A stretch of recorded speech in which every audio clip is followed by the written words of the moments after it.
A 2010 Toyota Sienna, a brake clicking noise as the wheels went round. It went click, click, click, click.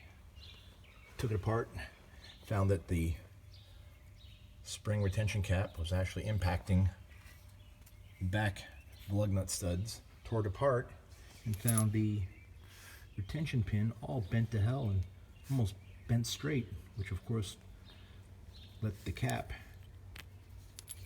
hit back here.